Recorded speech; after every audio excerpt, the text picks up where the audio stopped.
చిలకలూరిపేటలో AP deputy CM Pawan Kalyan పర్యటన. పల్నాడు జిల్లా చిలకలూరిపేటలో AP deputy CM Pawan Kalyan పర్యటించనున్నారు.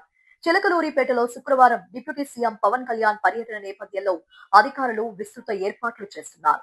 శారదా జిల్లా పరిషత్ పాఠశాలలో జరిగే మెగా పేరెంట్ మీటింగ్ కు డిప్యూటీ సీఎం పవన్ హాజరు కానున్నారు.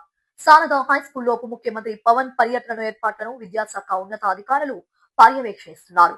శ్రీ శారదా జిల్లా పరిషత్ పాఠశాలలో ఆర్టీఓ మధులత, డిఈఓ చంద్రకళ ఏర్పాట్లను పరిశీలించారు.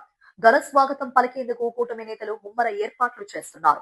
విద్యార్థులు, వారి తల్లిదండ్రులు అధిక సంఖ్యలో హాజరయ్యేందుకు ప్రణాళిక సిద్ధం చేస్తున్న అధికారులు పవన్ కళ్యాణ్ వస్తున్న నేపథ్యంలో ఏర్పాట్లు పల్నాడు జిల్లా విద్యాశాఖ అధికారి చంద్రకళ, ఆర్టీఓ మధులత పరిశీలించారు. ఈ కార్యక్రమంలో municipal chairman, commissioner, urban CA కూడా పాల్గొన్నారు.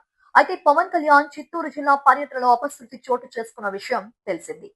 మొసలిమడుగులో పర్యటన ముగించుకుని తిరిగి హెలీప్యాడ్ కు వెళ్లే సమయంలో పవన్ ను చూడటానికి ఒక్కసారిగా కాన్వాయ్ ముందుకు స్థానికులు దూసుకొచ్చారు. ఈ క్రమంలో తోపులాట జరిగింది. తోపులాట కింద పడిన ఓ మహిళ కాలిపై పవన్ వాహనం తిరిగి ప్రయాణంలో అపశృతి చోటు చేసుకోవడం అందరినీ బాధించింది. కాబట్టి ఈ ఘటన మళ్లీ జరగకుండా ఈసారి పవన్ కళ్యాణ్ పర్యటనలో ఎలాంటి అపశృతి చోటు చేసుకోకుండా అధికారులు తగిన చర్యలు తీసుకుంటున్నారు.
స్కూల్లో ఉన్నారా?